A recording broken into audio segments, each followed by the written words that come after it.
Welcome to the Total Soccer Show and our review of the USMNT's 2-1 victory over Guatemala. A win that puts Mauricio Pochettino's side in the Gold Cup final this Sunday. A Diego Luna brace made the difference in a match that wasn't completely straightforward, but which had many positives. Let's get into it. My name's Ryan Bailey. Joining me today, your friend, my friend, Taylor Rockwell. Hello, Taylor. Hello, Ryan Bailey. I enjoyed this game, I think, such that I went full sicko mode and watched it twice. I've got thoughts. Hang on. So are we talking twice back-to-back, like once in the evening, once in the morning? How did we do this?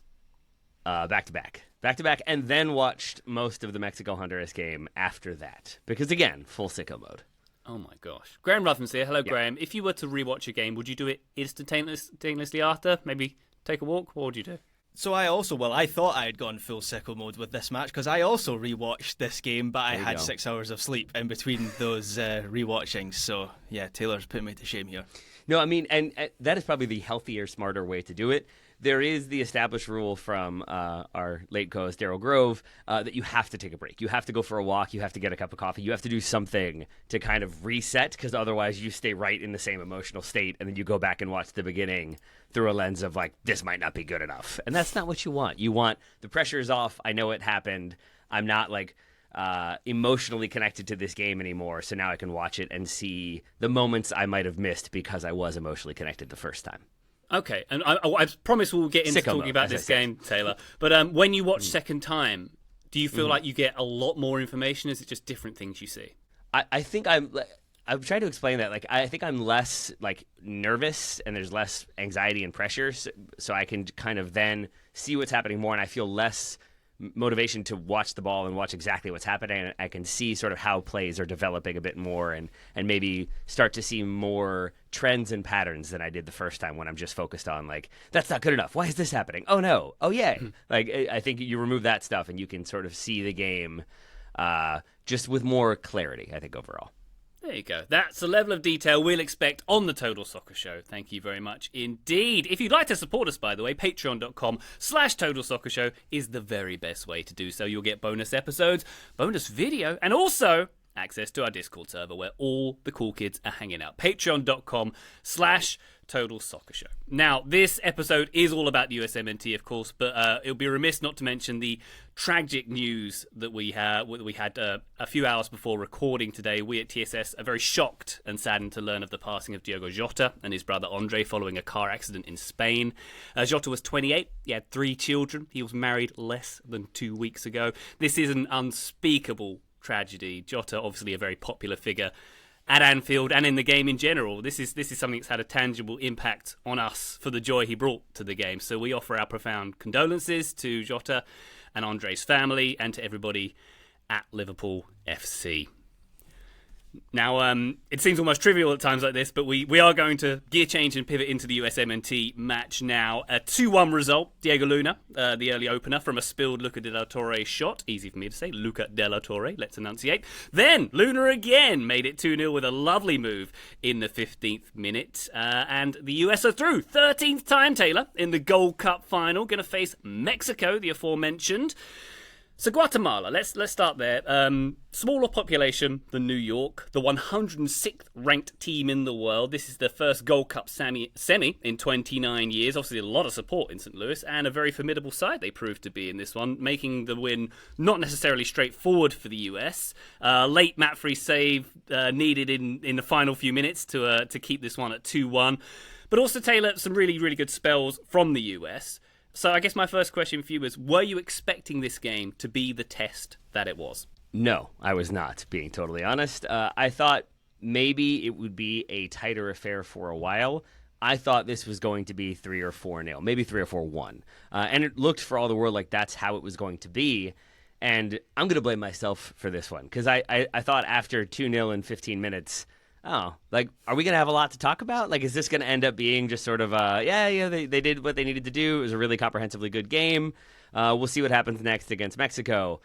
And then I'm going to argue after the hydration break, things took a turn. And Guatemala grew in confidence, grew in opportunity, looked the significantly stronger team for large stretches of this game, and caused a lot of problems, asked a lot of questions of the United States. And I think overall, the U.S. responded enough to keep the result, and I think some individual players responded really well to that challenge. I think for others, it was their first really backs against the wall, the pressure is on performance at national team level, and I think you could see those nerves on display. So in the end, a much more competitive game, and it was Guatemala making it competitive. It wasn't just the U.S. underperforming or looking sloppy. That happened in droves, but it was because of what Guatemala were doing and the adjustments they made. So in the end, I think a very entertaining and fun game if you are a neutral or a casual USMNT fan. I think for people who watch these games, say, back-to-back or on 6 hours rest and then watch it again, maybe it was less enjoyable and slightly more concerning. Yeah, it was a proper test for the US. It was the sort of test that when the full-time whistle went, I exhaled because Guatemala made this an ordeal for the US. And I want to start there by giving Guatemala credit because this isn't their usual place, and you kind of outlined it, Ryan. They haven't been in the semi-finals of the Gold Cup since 1996. They've never qualified for a World Cup, which might change next year, the way qualifying is going for them. And I did my newsletter about Guatemala last week, and so yeah, you did. I did kind of expect them. I didn't expect them to roll over in this game. Having said that, I didn't expect them to put up the test that they did, and they gave absolutely everything. They pushed the US all the way. They made it a hostile atmosphere. Seemed like it was about 90% Guatemalan fans. I don't know whether that was just because of the noise that was coming across on the TV, but it was certainly an away game at home for the US, and they made it a scrap, Guatemala. So full credit for them to them for that, and I hope we see them next year at the World Cup. But for the US to come through that test, and I spoke about the last game being a growing moment after that Costa Rica win. This is why I hoped it would be a growing moment, because you hope that getting through one test, one difficult moment, allows you to then get through another one. And the US bent in this game, but they didn't break, and so that was important heading into the final. Okay, so Graham, this is a movie that both of you have seen twice now. Can you sort of describe the storyline? How many acts did this game have? Because obviously the first act was sort of the first 15 minutes when everything was rosy, and then where did the drama go from there? Well, really, after the first 15 minutes is where I felt the game changed. And initially I thought, oh, this is just a game state thing where naturally you're going to have a response from Guatemala. They've gone down 2-0. That's not the start that they wanted to this game with all those fans there and such a big occasion for them. So I wasn't overly worried until about 35 minutes into the half, where it felt like the US were really hanging on for half-time at that point. And then the second half, the US came out for the second half, didn't really make any changes. When Poch did make changes, they were pretty confusing, honestly, and we might come on to that a little bit later on. I thought from about 45 minutes until 65, 70, things were still relatively okay for the US. It was, I think, entirely even, exactly even with possession and shots in that period. The US were still posing a threat largely through Agyemang, who had another one of the classic Pat games that I'm sure we'll talk about later on. Oh boy. And then after that, as the game, certainly after Guatemala scored the goal to make it 2-1, the US are hanging on, man, for at the end of this match to get through. And the changes that Poch makes, where he brings on a second left back to shore up the left wing, but then has Tolkien, the more defensively adept left back, playing ahead of Max Arston, who, as we've covered throughout this tournament, is not particularly good defensively. He brings on Walker Zimmerman purely to just head the ball out of play for the last few minutes. So yeah, it was a back to the wall job for the US in the last few minutes, but I guess the positive from that is that they came away from this game with a win. Yeah, I think Graham's outlined it really well. I would say it's 3 acts, though they are not all equal in length. And I would say it's like if the U.S. were smooth sailing for the first 15 minutes, then there's a storm, and they're mostly navigating the storm. There's big waves. They're able to kind of handle it, but maybe they're no longer quite as in control of their destination and their navigation. And then around the 60th minute, or around when Guatemala score, maybe there is a hole in the hull. And suddenly now we're frantically bailing and maybe just hanging on to barely make it into port. And so that's kind of what it was for me, is that the U.S., I think, maybe just before the hydration break and then after the hydration break until maybe the 60th minute or so, I don't think they were the dominant team. The statistics would back that up. But I still think they were sort of bending but not breaking. And that they win means they never fully break. But I think once that they do concede, I think for Guatemala there's a feeling of they can be cut, they can bleed. We're going Rocky IV here. And for the U.S., I think that's when it was much more panicky than it was organized, under the cosh defending, but still kind of reliably defending. And I think that was where I started to get more anxious. On the rewatch, I think that is still very much the case. I think the U.S. had a lot of nerves as this game went on and lost a lot of their concentration and confidence. I mean, when John Tolkien comes into this game, I don't think he has a settled touch of possession in the whole time he's on the pitch. Boy. He is skewing clearances. He's just getting rid of the ball. There's a moment in the touch. game, his first touch, and even in the first half, there was a moment where, and this might have been the moment where I thought, man, they really are holding out for half time here. I think it's Malik Tillman on the right side, and he deliberately means it. He basically plays for touch, like you would in rugby. He sends this kind of like half volley up into the other corner of the pitch, and that's when it really started to dawn on me the US were in a game here in Guatemala. It wasn't just a phase of the match; they really were putting the US under pressure, and they were finding ways to get at the US. They were those quick switches of play, particularly out to where Freeman and Berhalter were really effective. And I noticed there was at least once when Berhalter and Freeman were in kind of like a heated discussion where they were talking about who was tracking who. Then Tillman comes over to help out, but then that was emptying out the centre of the midfield, which was an issue as well. There were balls over the top that were giving Ream and Arston issues on that left side, and I think we saw for the first time really in this tournament the limitations of Tim Ream when he's running towards his own goal, and he looked every one of his 37 years in those moments. And Guatemala as well, the passes that they were playing, like those long balls that I've just mentioned there, they weren't like hopeful lobs that, you know, someone could just head away like Richards or Ream. They were these kind of like driven balls that were really difficult to defend, and we saw them expose that space in behind. So, yeah, they really made this a game for the US. Yep. Graham, I think that the US's right side deficiencies at the end of the first half is, I think, one of the key aspects of this game as to why the momentum changed and why Guatemala started to have more joy. And that's where I think they do it maybe once before that hydration break. And after the hydration break, you have Morales, who is playing as the left back, like consistently in a much more advanced position and still wide. And for people who haven't rewatched this game or maybe weren't taking copious notes, because why would you? The U.S. like had their sort of consistent shape that we've seen defensively in more of a 4-4-2, but you had Freeman very much tucked towards the center of the pitch, and then Berhalter, who I think was kind of like nominally the right midfielder in defense, was also very central. And so what that creates is a huge amount of space out wide. And if you were aggressively pressing and limiting time on the ball, then even if Guatemala are able to hit that diagonal, they're doing so under duress. They don't have like kind of time to pick out that spot. And so it is sometimes going to be on target, but oftentimes overhit or underhit or played behind. And so the runner has to track back. In this case, though, the U.S. isn't able to apply pressure, isn't really trying to apply pressure, it seems like. It seems like they're more focused on keeping their shape. And as a result, that switches on every time.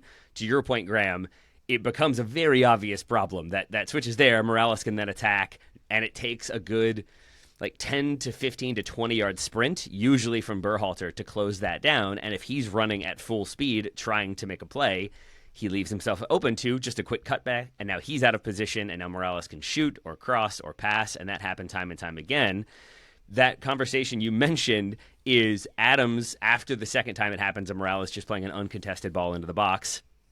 Adams turns and yells at Berhalter, and then Berhalter is sort of like points at Freeman, like you got to go, man, you got to help me. And I think what he's saying is, and this is the little distinction, Berhalter I think is probably the one who is supposed to be the first one to go over and apply pressure and limit any sort of opportunity there. And I think he did that.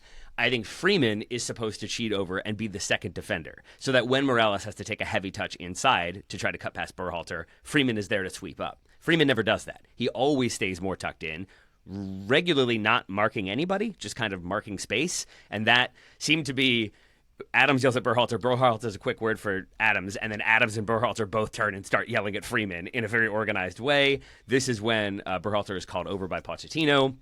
There's a quick exchange, I think, about what's happening, why it's happening, and as Graham said, that's when Malik Tillman starts to cheat over defensively and starts to try to help out on that side and just kind of limit the opportunity there, which means that switch isn't always on. It's still kind of on. I'm not sure why, but again, to Graham's point, and this is just really worth emphasizing, you then lose Tillman in the middle. And he was so important with the through balls. We've talked about this before, that Richards is so often looking for him when the U.S. is in possession, but also when they're transitioning to attack or just trying to reestablish possession after being in their defensive third. You need that other creative player there to combine with Agyemang, to collect his little layoffs and help hold up and help find possession so you can get that foothold.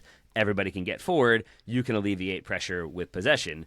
When the U.S. can't do that, they end up just having to hoof it long, try to clear, try to make kind of some risky passes, and I think that's truly where they start to lose control of the game.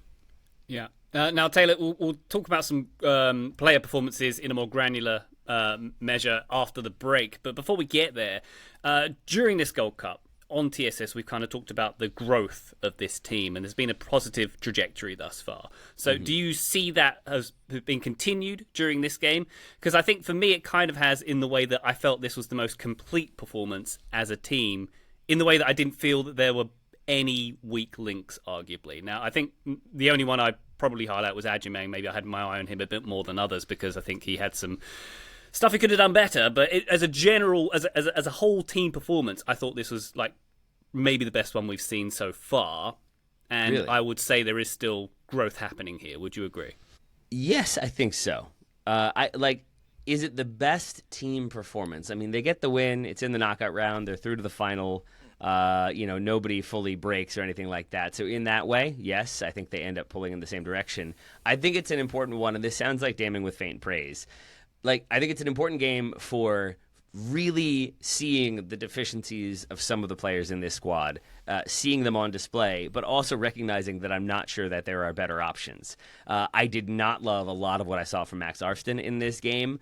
I was paying more attention to him because the kind of narrative on him is, yes, he's not great defensively. He's not a left back for Columbus. He's a left wing back who's a converted attacker, and you have him in there to be good on the ball, good in possession, and create goal-scoring opportunities. I don't think he was good defensively in this game, and I think he was really bad in possession and really bad with very simple passes and also more difficult passes and also trying to take people on the dribble. I thought this was maybe his worst performance of the Gold Cup. However, John Tolkien, to Graham's point, comes on and looks worse, looks less convincing. And so, in that way, this is where I say it sounds like damning with faint praise. I think we can see the limitations of Max Arfsten, that he's certainly not going to challenge Jedi. Let's put it that way. I think Jedi is 1A, then there's 2 ? Then maybe it's Arfsten. I'm not going to trust Max Arfsten against better opposition defensively and in attack.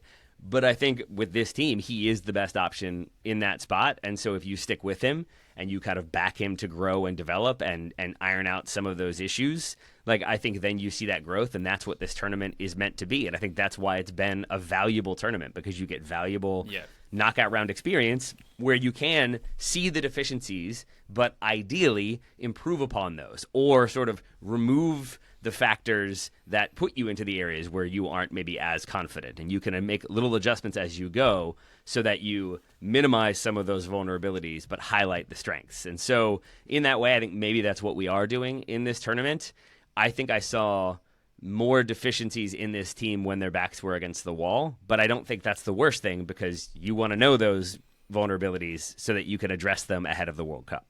Yeah, if I can try and break down the same question that you gave Taylor there, Ryan, or the 2 questions. Was this a growing moment for this team? Yes. It's kind of intangible, the fact that I believe that, but I don't believe this group of players wins this game if this game is played a few days after the Switzerland match. I do feel they have grown as a group in that sense, and as I say, that's kind of intangible. Do I think this was their best performance of the Gold Cup? No. I think the performance, certainly as a whole, against Costa Rica, I actually thought the performance against Costa Rica was pretty good. The US were made to pay for 2 goals that were their own fault, really. But by and large, they controlled that game, created the more opportunities. It was a much more complete performance. Having said that, the best 15 minutes that the US have played at this tournament was the first 15 minutes of this game, where they responded really well. The first couple of minutes, actually, Guatemala, they set the tone for what would come later, because they started really energetically. There's a moment where they force a turnover about 25 yards out, where Fries gives Chris Richards a bit of a dodgy pass on the edge of his box, and they have an attack. But the US, after that moment, I thought they responded really well, and they were moving the ball with a lot of zip. And the first goal comes from a 10-pass move, which involves 6 different players. And then the second goal comes from another quick attack where Tillman switches the ball out to Luna, and he produces a bit of magic. I hope we're going to have a bit more Diego Luna chat later in this episode. But everything in those 15 minutes was very quick and sharp. And I agree with Taylor. 15 minutes in, I thought there was a chance the US was just going to play around Guatemala, because they just looked so press resistant, and there was an intent to their attacking play. They were getting out nicely from the back and finding space in midfield. That did not continue for the rest of the match, and so I can't call it a complete performance, where basically there are 2 15-minute spells where the US just completely dropped out of the game and are hanging on. But there are still things for this group to build on going into the final on Sunday. I mean, I definitely continue to have the memory of a goldfish. I think that second goal for the U.S. is probably the best goal they've scored under Pochettino. It is Berhalter, I think, spotting an opportunity when Guatemala are a little bit slack in possession. He applies some very good pressure and is very physical, but also wins the ball cleanly. And then I think now Tillman cheats over to help with keeping possession. 4 Guatemalan players collapse on them, and it's a quick series of little passes that pulls them in. But then it's Tillman turning out of that pressure, finding Agyemang being in the right spot to hold up, lay off. Tillman then plays it to Luna. It's a really good individual goal from Luna. But I have to believe that is the exact play that Pochettino wants this team to execute. It's exactly how he wants them to play. Spot the opportunity defensively, pressing higher up the pitch and applying that pressure higher up the pitch, win the ball, pull the defense in with some quick passing, tight control, find your options, and then capitalize when they overload and play individual quality. And that's exactly what that goal was. And so in that moment, it felt like, here we go. That's the thesis statement of Poch taking over. It's how he wants this team to play. And I think that is why I then end more negative about the rest of the performance, because for large stretches of the second half, you can see Pochettino asking them to step higher up and engage higher up the pitch and play higher pressure and play with more intensity. And the U.S. routinely does the opposite of that. And so on the one hand, there's this 15-minute spell where it's like, that's it. That is exactly what this team is meant to be under Pochettino. It's coming together. And then there's a much larger chunk when I go back to, are they listening? Are they figuring out what he's asking? Why aren't they able to do what he is gesturing wildly for them to do? And I end up a little bit perplexed at the end. All right. Let's take a quick break. When we come back, we'll have that Diego Luna chat and much more. Join us then.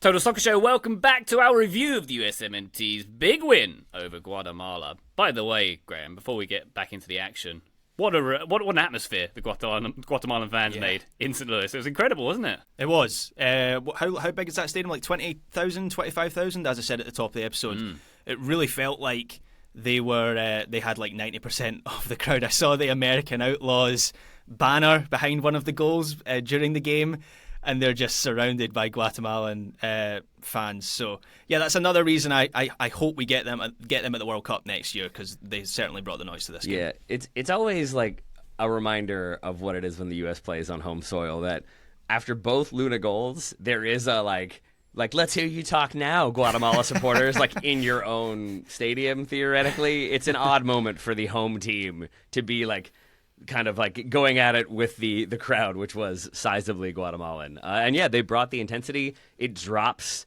drastically after the U.S. is up 2-0, and then Guatemala get one opportunity, and the atmosphere comes right back and then is deafening once they actually get a goal. I really enjoyed how much booing there was for individual moments and for U.S. time wasting. A lot of CONCACAF dark arts on display, and the crowd played into that beautifully. Yeah, you kind of love to see it. Now, Taylor, I don't often traverse the realms of social media these days, but I had a look on the Elmo Hellscape this morning, and Pulisic was trending. I thought, oh gosh, what's happened now? And it was because of Diego Luna that Pulisic was trending. There's a discussion about there's a world apparently on social media where Luna is displacing Christian Pulisic from this team, and there's a discussion about how to get them both in a team at the same time and whether that's a good idea. What do we make of this? Luna to left back. Let's make it happen. I mean, it will become an interesting question, right? Because the conventional feeling seems to be that Malik Tillman has played himself into consideration for a starting spot. You would assume Tyler Adams is one of your midfielders. You would assume Weston McKennie would be the other. So if you're adding Tillman to that, there's your 3. You're going to have a striker, and that leaves 2 spots for Luna, Pulisic, and Weah if you're kind of going with those other players as your starters. I am less convinced by Malik Tillman as a starter, which feels odd to say given how much love he has gotten in this tournament and how important he was at times in this game. I still think he's like an 85% player. He's always 85% on his best day. I feel like he's at 85%, but there's that 15% that always makes me wonder what could happen in a bigger moment. And so with that in mind, it could be Luna starting centrally with Pulisic and Weah wide. It could be Luna starting on the left and Pulisic moving over to the right if you're going to give Weah a break. And I think that's, at the end of the day, what this tournament was meant to be and what it has become is options. You have sort of other possibilities now. It's not just Pulisic or question mark and we have no idea. You can have Pulisic in there, but you could bring Luna on if you need more like attacking creativity, if you're chasing an equalizer or a winner. But you could also then start Luna, start Pulisic, sit Weah, or give Pulisic a break if you need to, and you can kind of rotate it that way. So I think whether or not Luna is starting, I think he has certainly played himself into consistent minutes for the USMNT going forward and very likely at the World Cup. Yeah, I personally don't think there is a world where Diego Luna does dislodge Christian Pulisic from the lineup for the World Cup, assuming everyone is fit and all things being equal. I do think there's a good chance that he starts, though. I think the 2 of them could start. And I think there are, at this moment in time, and you kind of outlined it there, Taylor, but at this moment in time, I think there are 4 players competing for 3 of those starting kind of attacking midfield spots. And the 4 players are Pulisic, Luna, Tillman, and Tim Weah, going for those 3 places. And you could play Luna as the number 10, you could play Tillman as the 10, you could play, has Luna played on the right? I'm not entirely sure, but Tillman could certainly play on the right. All of those players are kind of interchangeable, and of course Christian Pulisic largely plays on the right side for AC Milan. So if you wanted to have Luna on the left, you could have Luna on the left, Pulisic on the right. Where I think it gets a little bit complicated is if you were just picking the 3 best players, however you want to define that, you could pick Pulisic, Luna and Tillman. But that's not how you construct an attack. And I think Tim Weah gives the US a rare source of verticality and someone who wants to stretch the pitch. Because if you have Luna on one side, Pulisic on the other, you've got both players who want to cut inside and congest the middle. You've got a number 10 presumably in there as well. So I actually weirdly think, even though just in terms of like talent and how I rate those players, maybe Weah is at the bottom of that list of 4.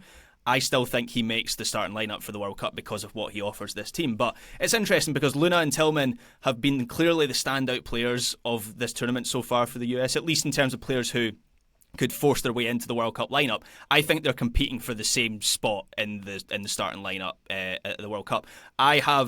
I've pinned my flag to the mast on Diego Luna. I love Diego Luna. Part of that is down to like just his vibe. I can't lie, and just like the intensity that he brings and how he seems to be like the beating heart of this team. But Tillman is a quality player as well, and I can't discount him from that equation. I think the vertical threat of Weah is a really good point, Graham, because yes, he is a player who provides that. I think the limitation there, as we've seen in tournaments past with the U.S., is that if you are playing a team that is going to be much more defensive and bunker and deny space in behind, that is not where Tim Weah shines. However, for a long stretch under Greg Berhalter, we could more or less pick the starting 11. Like, we kind of knew what it was going to be, and that front 3 was going to be striker of the day, Balaga and Pepe, whomever, and then Pulisic and Weah. And they've all had very good moments in spots for the U.S., but Weah has not always shown against compact defenses or deeper defenses, and that's where I think we haven't really had a plan B. We haven't had another option that can still kind of play at that level. Like, we can bring somebody else in who could be better with the ball, but it tends to risk a drop-off in performance. And again, that's where I think performances like this show us that you could bring Diego Luna in, or you could even start him in a game where you expect to have more of the ball and you need more individual creativity, and then you could bring Weah on as an impact sub when the defense is tired and kind of go at them. And so I think in that way, having that flexibility, having those different options makes the U.S. stronger overall, even if it means a big player sitting out. Taylor, when you talk about Malik Tillman maybe not being the guy in the big moment to deliver, that kind of being your insecurity about him, when you see Luna's second goal in this game, is that the sort of thing you would like to see Tillman doing more of? Because I think that attack, the way it's constructed, is, as you said in the first segment, it's exactly what Poch would have imagined. And when that opens up, Luna takes it, and emphatically so. It's such a good goal, by the way. The little step, the way he slows it down and then speeds it up with the step overs, he creates the space, he shifts his body, and then he strikes it so cleanly and bang, and it's in the back of the net. That for me is sort of, because there's a lot of overlap between the two players. Like, you could say Diego Luna is a cohesion player, and there are moments, like for the first goal, where he follows his pass, and that's actually how he ends up on the right side for the rebound, as he's followed his pass. And I like him doing that, and that's what I mean by a cohesion player. He kind of links everything up.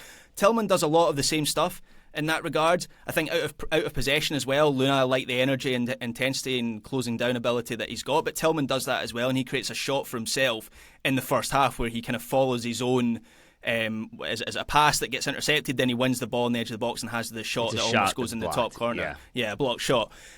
So there's like a lot of overlap between the two players, but is it just in that moment where you see something that you wish Tillman did more often? Yeah. So so that moment you talked about where he has the shot, it's blocked, then he presses aggressively, wins the ball back, gets that shot off. That's great, even if it's not on frame. I still don't really have any beef with that, because I understand why you take that first shot. And then he's alive to the opportunity to win the ball back and get a second, and it goes close. And shots from that distance are going to be challenging. They're going to be low XG. What I would point to is the first goal, where it's a Luna shot, as Ryan said, and then it's saved, it's a Luca De La Torre shot that's saved. Luna is there. But Luca De La Torre has that shot because Tillman is trying to do the kind of like Billy Baldwin Cruyff turn and just miscontrols it and overhits it. And for a minute, I thought, did he mean to do that? Was that like a deliberate sort of inside of the foot reverse flick? No, it wasn't. It was just that he kind of couldn't pull that off. And on another day, with the U.S. committed to that attack, a defender who reads that, steps through, wins it, and now they are launching a counterattack with the U.S. kind of wide open in the middle. And that's a minor thing, but it's what I mean when I say that there's an accumulation of minor things. There's another one later in the first half. I want to say it's the 38th minute, when the U.S. are defending a corner, and it's kind of bouncing around the box, and Tyler Adams just launches it clear. And then I think recognizes, it's kind of like a lofted clearance towards midfield, but recognizes Guatemala only has one player back, and so he can basically almost win the ball, Adams. And so you'll note, if you watch this again, the U.S. kind of are stepping out after that clearance at maybe 50 to 60% speed. Adams and Tillman are both at full sprint because they both recognize we can apply pressure high up. It's clearly what Pochettino has asked them to do. And so it's a credit to both of them that they're doing it. Tillman is the one to get there first and just overruns the ball. The defender takes one touch, Tillman runs right past him, and that press is completely broken, and it kind of meant nothing in the end. And if he gets there and just makes that ball go backwards to the goalkeeper, now everybody can keep stepping up. And again, it's a minor moment. You credit the effort, 85%, really good work. But then there's the 15%. You're not supposed to just get bypassed by one touch. And that just happens with him so often. And it's moments like what you mentioned where he has time at the end of the first half to maybe carry the ball a little bit and just buy a few more seconds for the U.S. to get into better positions for possession. And instead he just whacks it towards that corner flag. I think John Strong, doing the commentary over here, referred to that as Tillman says, enough of that. And that's kind of what it was. And so there's just those moments where the sharpness isn't there. But then you have the moments at the very end of the game where he essentially baits the Guatemalan defender into aggressively fouling him, picking up a yellow card. Then he has a word, everybody comes over, and it kills another minute. And that's great stuff. And so it's just this frustrating thing with him of it's always very good to very good. But it is never, in my mind, at the point where I'm like, there it is. He's a written in ink starter. He's scoring goals. He's finding a pass that nobody else could. He just has those little erratic moments that end up bothering me. Now, Graham, there's a couple of players I'd like to maybe have a stock up, stock down conversation about, and they're at both ends of the field, Agyemang and Matt Fries. So let's start with Agyemang, who, if I were Derby County, I'd be kicking the tyres and maybe asking for a price reduction after this game. I hope I'm not being too harsh on that one, but I thought I saw a few faults in the performance here. How did you view it? I mean, every game there's the same old discourse around Big Pat, so I won't go over too much of what I've already said about Agyemang, because I agree with the criticism that is levelled at him by a lot of fans, and I think we saw it in this game. He is consistently inconsistent at this point, and it's not even from game to game, it is within games, and I think that's the most frustrating and confusing thing about Pat Agyemang.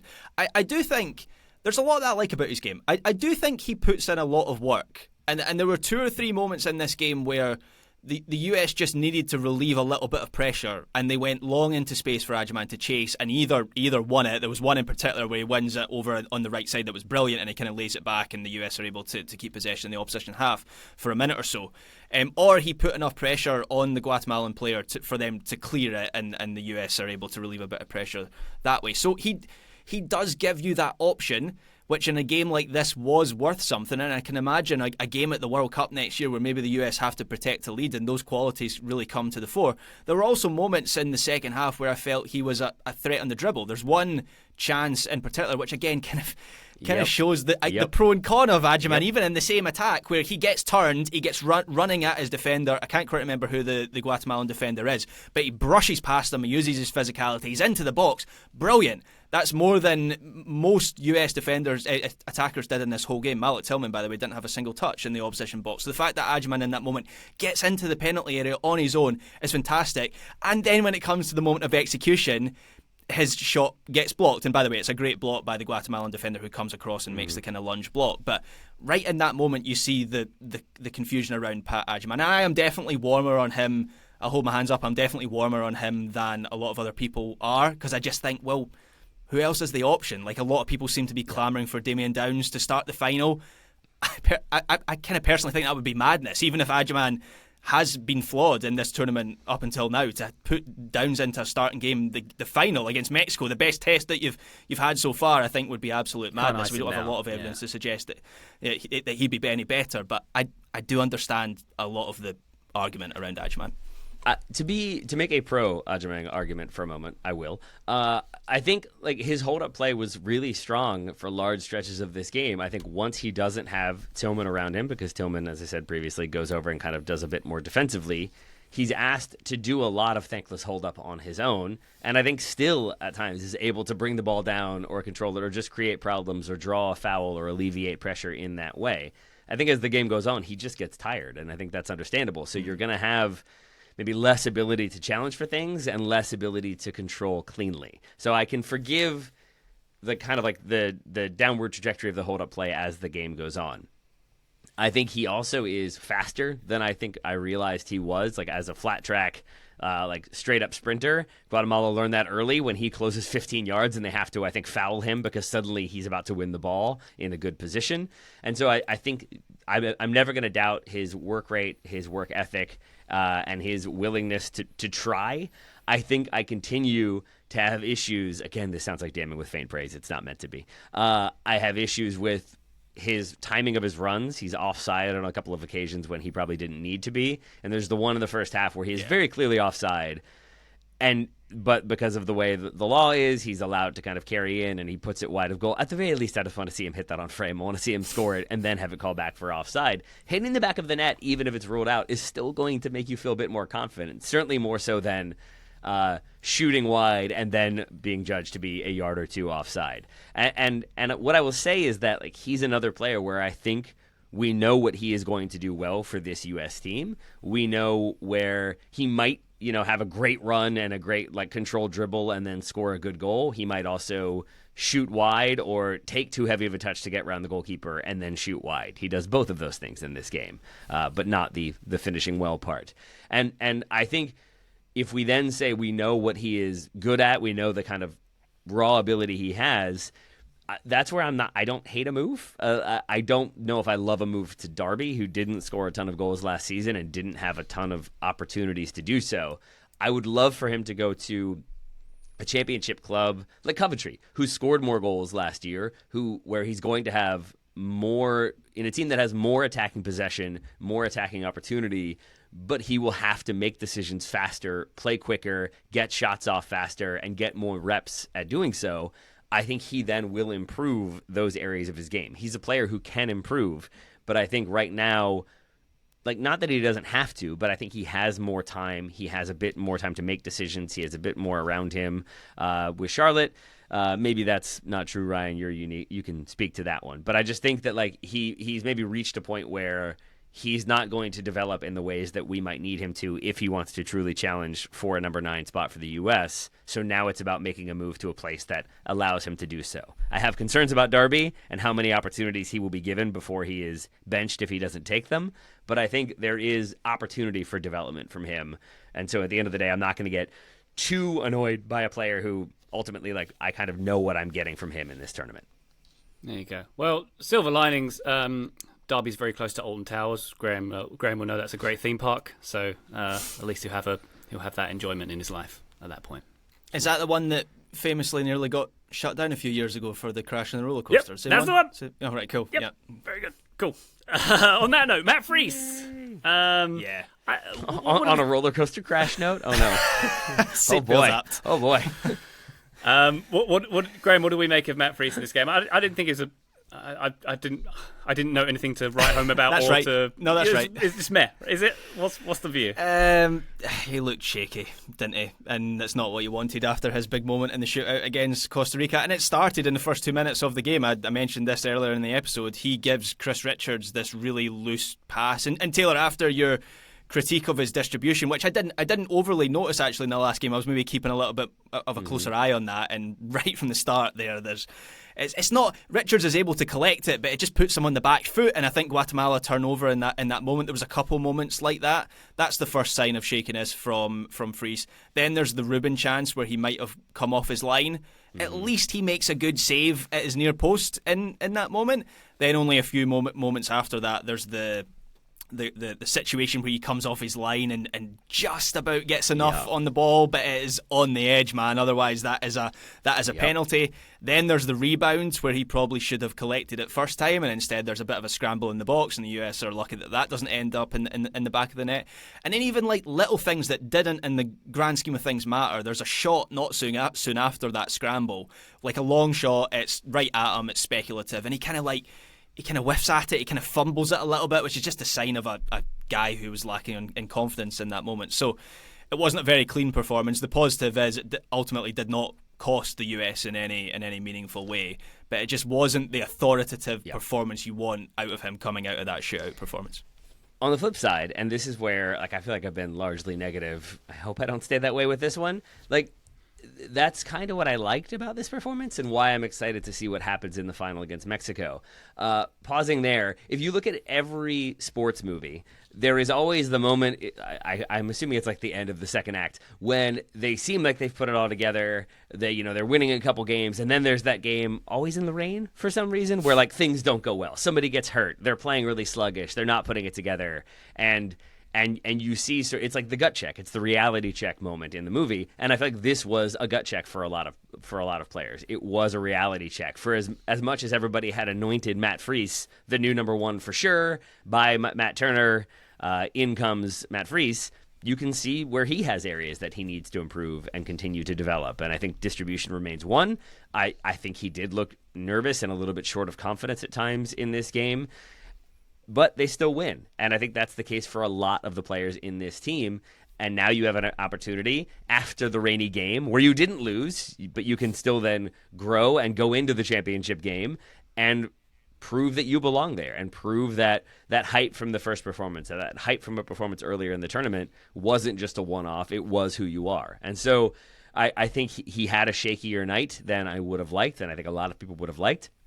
But they still end up getting the win, and I think he still has solid moments where, another keeper who doesn't come for that first one where he maybe gets an earful from Tim Ream is still a little bit shakier, and I think that he comes for the next one and mostly gets it is a sign that, there's a little bit of fight, there's a little bit of backing himself to make a play and to make sure that he is sort of responding accordingly. And so I think that's, at the end of the day, what I am excited for from this team going into that final is that you've kind of had your knocks, you had some shaky performances.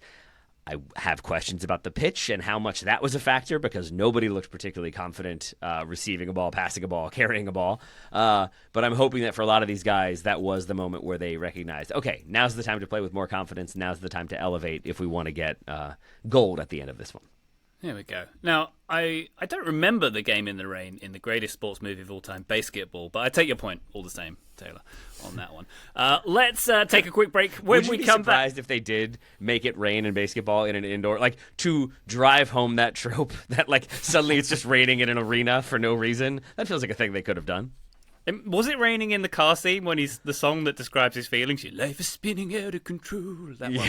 Maybe you it got is. some crumbs on your upper lip. Yeah, yeah. And other stuff we it can't might be say. raining in that one. Yeah, indeed. All right, break time. When we come back, we'll look at some blue sky takeaways of this performance and look ahead to Mexico. Join us then.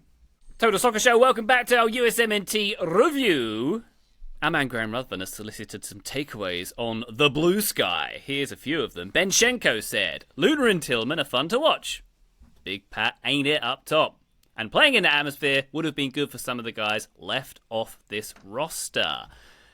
One more. Tyler Falco says Diego Luna might be the most fun US player to watch.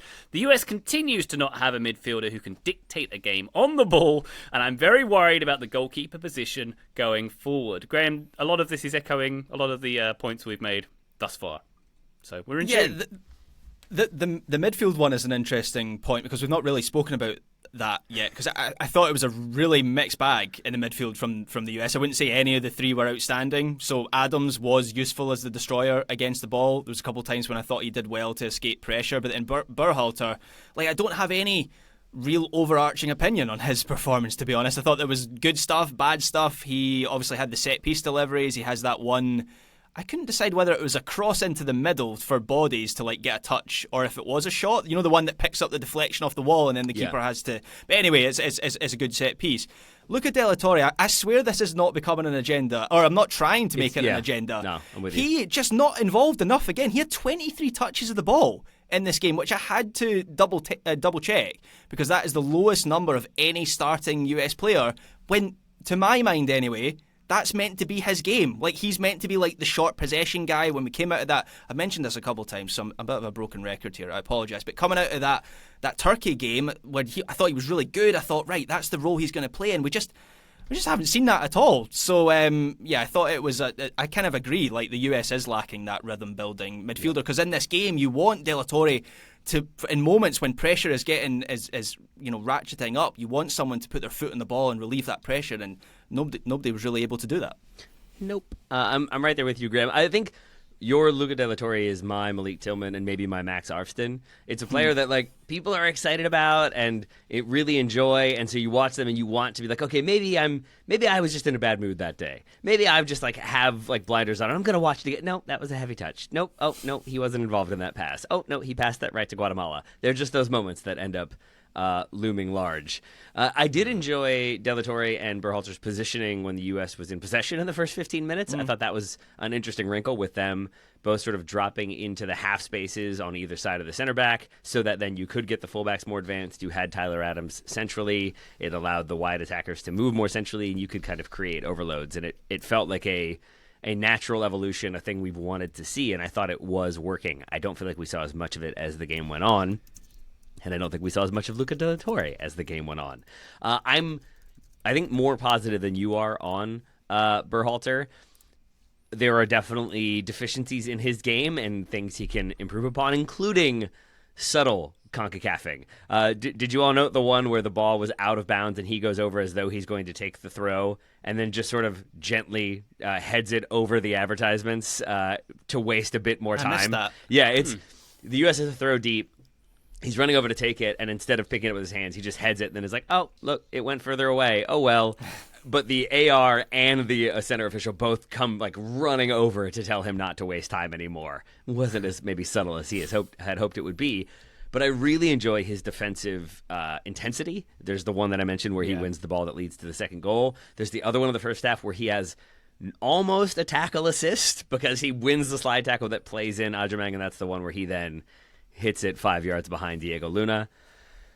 Sigh. But I think Sebastian Berhalter does, like, he brings that midfield intensity, if not that kind of solidness and fluidity in possession. But I still appreciate what he brings in from a fight and spirit standpoint. Yeah, I like his vibe. Like, he's got that CONCACAF in him, and so there are moments in this game. I didn't catch that moment that you specifically highlighted there, Taylor, but there are moments where it feels like he does have that sort of strength of will to get the US through difficult moments. But I think for the position he's playing as well, he really needs to be coming out of this tournament as one of the absolute standouts from this team. And unfortunately, I think he is falling short in that regard. And so I think, while we're talking about Luna and Tillman, there's clearly places to be won there. In the midfield, it's more difficult. And I think he's maybe a little bit short of that standard where we're thinking, yeah, this is a guy for the World Cup next year. Yeah. Another couple of blue sky talking points here. This one from Maurizio Pochettino says, gee, that coach really knows how to make substitutes. He's excellent at that. Also another one from Rayla Tockwell here. Poch watches this team, handsome. Right? Like, for sure. He does sound erudite and handsome, that guy, Taylor. What do you make of those two takes? I'm conflicted, dude. Doyle, I believe, on Blue Sky has had a kind of good running account of the curious decisions that Pochettino has made in his substitutions, in his kind of tactical alignment, in who he is asking to do what. John Tolkien coming on to be the wide attacker ahead of Max Arfsten when Tolkien is widely perceived to be the better defender, less good from an attacking standpoint, whereas Arfsten obviously better from an attacking standpoint. That was a little bit odd. I think bringing on Jack McGlynn at the time he did to do the role he needed him to do, I'm not sure that made as much sense. But really the biggest one that I've already kind of gone into is just that for so much of the second half, he is there constantly trying to get the defense to step higher and play higher and engage higher up the pitch. And that has to be a thing they worked on. There are moments where it is happening in the first half, like I talked about with Tillman and Adams, like I talked about with the second U.S. goal. But they just stopped doing it. And I don't think that's because their plan was to bunker and defend deep up until he brings on Walker Zimmerman to be the third center back and just head everything clear. At that point, they are definitely just trying to hold on for the win. But that disconnect is confusing to me, and it makes me unclear how much of this is the team responding to what Pochettino is asking them to do and what they're doing in training, and how much of this is just them sort of relying on instinct and sitting deeper to get results. And I think I'm just still kind of confused by how much this team is a Poch team, how much they are molded in his identity versus he has some insight here and there, and they're still doing kind of what they've done in the past. Graham, am I being overly harsh, overly conflicted? Should I be more positive about Pochettino at this point? I'm just a little confused. In the broad sense, I honestly have no answer to whether you should be positive or negative on Pochettino. It feels like we're still sort of at the neutral stage on Mauricio Pochettino. In terms of his in-game management, very much negative. Like the sequence of changes that he makes in this game are just utterly baffling. Where De La Torre comes out, and look, as I've highlighted, De La Torre didn't have a good game.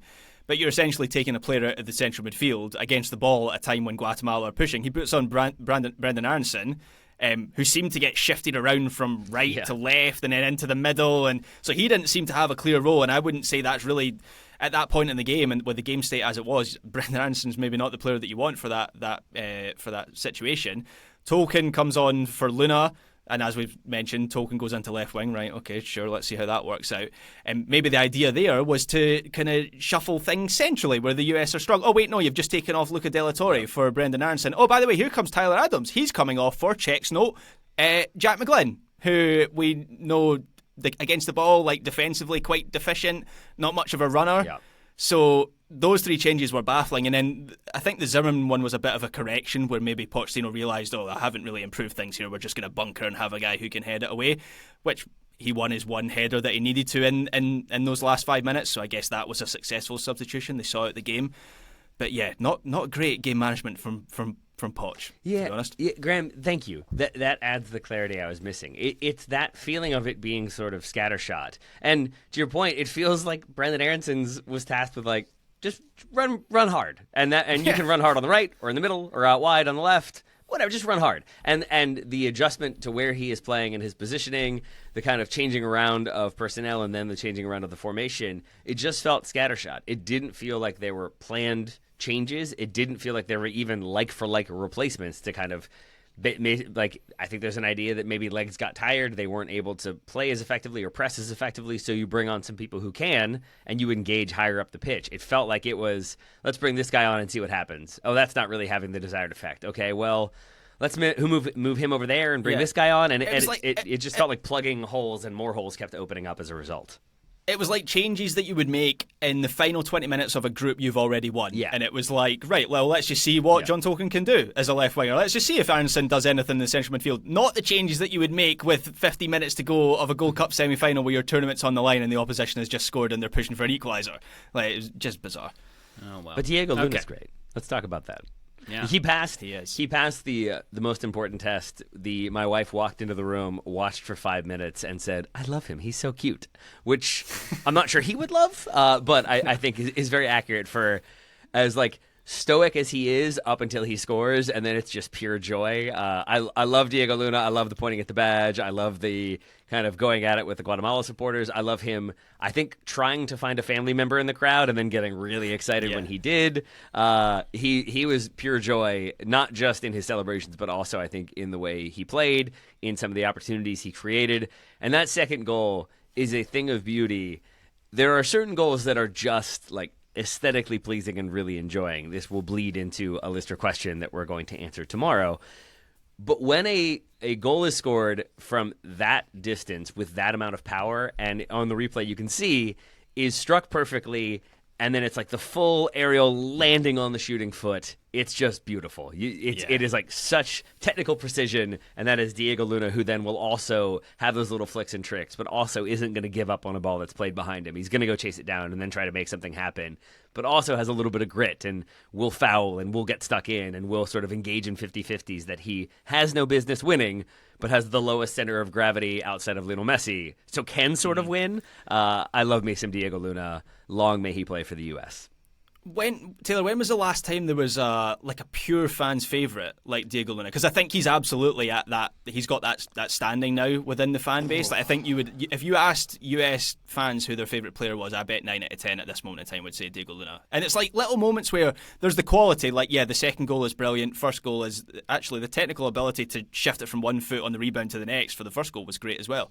But there's like moments where, you know, that sequence where Agyemang plays the ball behind Luna as he's making the run, which was frustrating. Like, another player in that moment throws their hands up or like stops. He's just away retrieving the ball. He's like, cool, I'll get it. And then he like checks back and the US are still in an attack. So like, I just love everything about him. And if I've been saying it for a few months, but I reiterate it now. I think he's going to start at the World Cup next year. I think he's Poch's guy. I'm good with that. Graham, it's a really good question. I think I have two answers for you. Maybe they're not like for sure the most recent, but they are two that when I think of consensus beloved players, they have ability mixed with like intensity and fighting spirit, and it's Clint Dempsey and it's Tim Howard. Like Tim Howard of the 2014 World Cup, I think that's when his Wikipedia gets changed to like Secretary of Defense because he can do everything. And Clint Dempsey the same. I think he is one of the most beloved players ever to play for the U.S. And I think both of them have that sort of, they've got that dog in them, right? There is a bit of Dempsey about Luna. I haven't totally made that connection until now, but yeah, there definitely is. Yep. I think that's always going to get you a lot of love, and it's probably, again, goes back to why at times the perceived lack of effort has not been people's favorite thing. I would like, due to the tattoo on Diego Luna's neck, I would like for him to be Spider-Man, and we have Captain America, and we have a Spider-Man, Captain America dual force at the World Cup. Just me? We've been talking about films today. Sorry, just thinking at a tangent. Are you pitching Marvel, or is this Pulisic? Brookheimer, you listening? I saw, I can't quite remember who it was. It was on Morning Footy today, someone saying that they think Diego Luna's going to be the captain next year. So maybe Captain America and Spider-Man are the same person. That's the latest twist in the MCU. Right. I like that. Why I was silent is because I thought, like, Pulisic as Captain America really doesn't work, does it? Like, he is more soft-spoken. He is, I think, more introverted. I think he wants his play to kind of like do his talking, and I think isn't going to take necessarily like difficult stances. Is how I'm going to navigate that one. Like if we're going with like the Captain America of the comic books and maybe of the MCU, like that's Tim Ream, right? It's got to be Tim Ream who's like you would back to be like, no, this is the way we need to be. This is how we're meant to be. You need to come for that long ball over the top. How dare you not do that? Like, but I don't know. Who's Thor? If Tim Ream is Captain America, we can't have Zimmerman. Zimmerman. Oh, he shaved his hair He now. did, right? He's cut his power. Now I don't know Ream, what to then. make of that. It's only hair based. He's both. So we've got a dual Captain McKenny America is Thor? and Thor. Like sure. cocky confidence, but kind of erratic in performance. But at the end of the day, we'll get the job done. Let's go with And that. charming. Yeah, okay. Yeah. Okay, I'm glad I've inspired a riff when we're at like an hour of recording at this point. One final thing for us to get to, of course, Sunday's final Tony Stark. against Mexico. Taylor, very quick, tell me one thing you're looking forward to about Sunday's game. It's going to be the most difficult test the U.S. has faced in this tournament. They will be the underdogs. They will be the underdogs in terms of talent on the pitch and certainly in terms of atmosphere in Houston. It is going to be at minimum 90% L-Tree supporters. I assume that means we will end up hearing the chant, and we'll hear it 15 times before it's theoretically punished in the 78th minute. But I think what that means for the U.S. is it is a game in which they are not expected to win. I think most of the games in this Gold Cup so far, they have been expected to do so. So they get to play as underdogs a little bit, but I think also it is a test of what did you learn from Guatemala? Did you learn the right lessons, and are you able to kind of focus on the positives and accentuate those while working as a team to minimize some of the vulnerabilities? It's a great test, and it's a competitive game where they can be tested, and we can learn more about this team. Truthfully, I always want to beat El-Tri. I always want to beat Mexico. I like winning stuff. I don't care as much about the actual results as the opportunity to learn a lot more about this team in a game where their backs are going to be against the wall, but I think they are also very capable of punching above their weight, scoring some goals, springing some surprises. I think it's going to be physical. I think it's going to be intense. I think there will be cards. I won't be surprised if there's a red card in it. Watching the Mexico-Honduras game, Honduras definitely went the physical route to try to frustrate Mexico, and it worked really well and did get Mexico to kind of respond pretty frequently. So I think it's going to be a very fiery affair that could go either way. Ultimately, I want to see this team rise to the occasion and just back themselves to make something happen and play smart and have some really good moments and bail each other out and work together as a team. That is what I am most excited for Sunday. It's a defining game for the US in this tournament, which may be an obvious thing to say because I guess that's true of any final that you make in a tournament, but particularly for this US team with the, if we're being honest, favourable run that they've had so far, where they kick off against Trinidad and Tobago. Saudi Arabia are meant to be the best test in that group, but it was a poor Saudi Arabian team missing their best players at the Club World Cup. Then it's Haiti, then it's Costa Rica, and then the US don't even get the Canada test in the semi-final. It's Guatemala, who, as good as they were and as much credit as I give them for their performance, just don't have the top-end talent of a Canada, and certainly not a Mexico team that obviously the US are going to face on Sunday in the final. So, it's a game. This whole tournament's going to be remembered for what happens on Sunday. I think I would agree with Taylor, and I wouldn't tell any US fan to not pay attention to the result. And I know that's not what you're saying, Taylor, because I've been there, like Scotland-England games, the result always does matter, particularly in a competitive game in a final. But I also agree that I would really implore fans and listeners to kind of really analyse the performance, because in a weird way, projecting forward, if this whole thing is about the World Cup, this is the best learning experience that this group of players is going to get ahead of that tournament a year from now. Thank you for clarifying that a bit more, Graham, because even after I finished talking, I was like, nah, I want to win. I'm going to be really bummed if they don't win. And I think what I'm getting at is just that there is a massive difference between a 1-0 loss to Mexico in which Malagon, their goalkeeper, has to stand on his head a few times, and it's back and forth, and you feel like there are stretches when the U.S. is in it and dominant and creating, versus a 1-0 loss when Mexico score in the 10th minute, and then you never really feel like the U.S. is going to create anything, and there's that 60th minute moment when you start to realize they haven't done anything. They're not really capable of doing anything. They're probably going to concede one more likely than they're going to do anything else. And I think that is the number one thing I don't want. I don't want to feel like midway through the second half, I kind of know the way this is going to go. They're not going to be able to do much. Losing but fighting the whole way and causing problems, I can handle. Losing but feeling like they were never at the races, I cannot handle. There we go. Well, I hope that doesn't happen, Taylor. I hope Diego Luna continues to pass your wife's test, the most important one that there is in US soccer, as established on this podcast. The cuteness test? The cuteness What, test. what did she call him again? Cute? Was that? Yes, very cute. Then she found out he was 21 and had a kid, and that seemed to surprise her. And I had to remind her that not everybody waits until their mid-30s to have children. Yes, we're all very tired. Anyway, thank you very much indeed, Taylor Rockwell, for your services to this podcast. My pleasure, my friends. Long may Diego Luna lead us to World Cup glory. Yay. Graham Ruthven, thank you very much, sir. Thank you, Ryan Bailey. And thank you, the mostest listener. We'll be back on the feed, of course, to review the final and much more. But for now, bye!